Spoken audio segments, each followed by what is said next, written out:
इस बार का उत्तरायण कुछ खास होगा। 3-4 रोज़ों में ही है अभी, 14 तारीख से। बहुत से धर्म और बहुत से हमारे जो क्षेत्रवार जो लोग रहते हैं, जैसे तमिलनाडु, मलयालम और नॉर्थ में सब दूर, वेस्ट बंगाल में सब दूर उत्तरायण या मकर संक्रांति का अपना महत्व है। इस बार इसलिए खास है क्योंकि हर 12 वर्ष में आने वाला कुंभ मेला प्रयागराज में शुरू होगा। प्रयागराज का ये जो कुंभ मेला है, ये अपने आप में सब चीज़ों के लिए एक सीख है और एक चैलेंज भी है। आखिर सरकार अब इसको इस तरह से क्यों मनाती है, ताकि 30-40 करोड़ लोग इसको इस पीरियड में यहाँ प्रयागराज आ सकें। क्योंकि ये जो मेला है और ये जो लोगों के रहने का, जो वहाँ पहुँचने का जो प्रयास रहता है, ये अपने आप में एक बहुत बड़ी बिजनेस अपॉर्चुनिटी है। अब आप खुद अंदाज़ लगाइए कि जिस जगह पर करीब 1-1.5 महीने के अंतराल में 40 करोड़ लोग आने वाले हों, वहाँ पर कितनी बड़ी बिजनेस अपॉर्चुनिटी है। एक चाय के ठेले से लेकर रेस्टोरेंट चलाने वाले से लेकर रहने खाने का इंतज़ाम करने वाले से लेकर वहाँ जो पंडित पुजारी घूम रहे हैं, पंडित, उनके लिए, रेलवे के लिए, बस ड्राइवरों के लिए, बस ओनर्स के लिए, और हर तरह की जो चीज़ आप सोच सकते हो, जो कि कई देश टूरिज़्म के रूप में प्रचारित करते हैं, वहाँ साल में 40 करोड़ लोग नहीं पहुँच पाते। अब 1-1.5 महीने के अंतराल में ही प्रयागराज में 40 करोड़ लोग पहुँच जाएंगे। इनके लिए व्यवस्था करना अपने आप में एक चैलेंज है। आप हर तरफ देख रहे होंगे कि किस तरह से पॉन्टून ब्रिज बनाए जा रहे हैं, किस तरह से नालियाँ बनाई गई हैं, रहने का इंतज़ाम किया जा रहा है, बाथरूम बनाए गए हैं टेम्परेरी, जो संगम स्थान है उसको किस तरह से साफ़ सफाई की गई है, कैसे रेलवे स्टेशन पर लोग आएंगे। आपको पिछली बार याद होगा, 12 वर्ष पूर्व वहाँ पर स्टेशन पर एक हादसा हो गया था। रेलिंग टूट जाने से लोग गिर गए थे, काफ़ी लोग इंजर्ड हुए थे, कुछ मृत्यु भी हो गई थी कुछ लोगों की।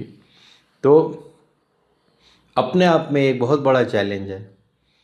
हमारी जनता जो यहाँ खास कर जाती है, उसमें से ये 40 करोड़ लोगों में से 30 करोड़ लोग ऐसे होंगे जो अशिक्षित या पूर्ण रूप से शिक्षित नहीं होंगे। पूर्ण रूप से शिक्षित से मेरा मतलब है कि इन्हें इस बात की कोई भी अकल नहीं है कि अगर ऐसे स्थान पे जा रहे हैं तो हमें क्या करना चाहिए। सिर्फ श्रद्धा सुमन लेकर पहुंच जाना ही बहुत बड़ी बात नहीं है। आप वहाँ पर जाकर कैसे बिहेव करते हैं, कैसे अब हमारे एनवायरनमेंट, नदी और नाले और घाटों को व्यवस्थित रखते हैं, खुद साफ़ सफाई कैसे रखते हैं। आपने देखा होगा कि जापानीज़ जब फुटबॉल स्टेडियम में भी जाते हैं, मैच के बाद वो फुटबॉल स्टेडियम का दूसरों के द्वारा किया हुआ कचरा भी साफ़ करके फिर निकलते हैं स्टेडियम से। हमारे यहाँ जब लोग कहीं भी जाते हैं, शादी बारात जैसे छोटे फंक्शन से लेकर कुंभ तक, वहाँ जाकर कचरा करना हमारा पहला उद्देश्य होता है। हम अपना कितना कचरा, अपना नहाना धोना तो करना ही है, अपने घर का सारा कचरा वहाँ डाल के आना है। तो इस चीज़ से आप सोचें कि जिस जगह पर 40 करोड़ लोग शौच करेंगे, उस जगह का क्या हाल होगा। 1-1.5 महीने में वो संगम स्थल, अगले 12 साल उसको लगेंगे उस भीड़ के, उन्माद के और उस भीड़ के जो किए गए कचरे से उबरने में। तो शायद इसीलिए 12-12 साल में ही बुलाते हैं भगवान भी। कहीं हर साल बुलाने लग जाएं तो पता नहीं क्या करें वहाँ जाकर लोग। तो अब ये इस बिज़नेस अपॉर्चुनिटी को आप देखिए, एक एक चाय का ठेला वहाँ पर 1 लाख से लेकर 3-3 करोड़ रुपए तक में बिका है। जो स्थान के ऊपर डिपेंड करता है।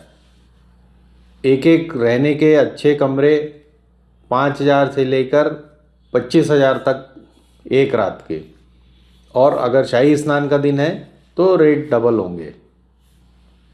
वहाँ पहुँचने के लिए आपको रेलवे में इतनी भीड़ के साथ जाना पड़ेगा। अगर आपको टिकट मिल गई तो बहुत अच्छी बात है। कहीं से भी आप कहीं आ रहे हों, कम से कम आपको पर व्यक्ति, एक व्यक्ति के ऊपर कम से कम 2-2.5 हज़ार रुपये का खर्चा आएगा। और अगर आप बस से जा रहे हैं तो कम से कम आप मान के चलिए कि 3 हज़ार रुपये का खर्चा प्रति व्यक्ति आएगा ही।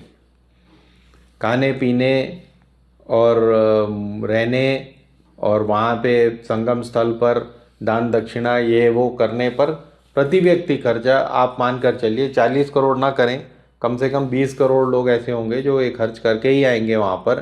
प्रति व्यक्ति 10 हज़ार रुपये आप पकड़ लें तो भी आप सोचें कि कितना पैसे का इस उत्तर प्रदेश की इकॉनमी में योगदान होगा। तो अगला जो पूरा महीना है उत्तरायण के बाद से, उसे हम धार्मिक भावना से मनाएं। लेकिन जो भी वहाँ जा रहे हैं, यहाँ से इलाहाबाद या प्रयागराज हम जिसे कहते हैं, वो जो भी वहाँ लोग जा रहे हैं वो इस बात का ध्यान रखें कि एनवायरनमेंट का, हमारे वातावरण का ज़रूर ध्यान रखें, हमारी गंगा का ध्यान रखें। जितना कम हो सके उतना मैल वहाँ डाल कर आएँ। धन्यवाद। हिंदुस्तान जिंदाबाद।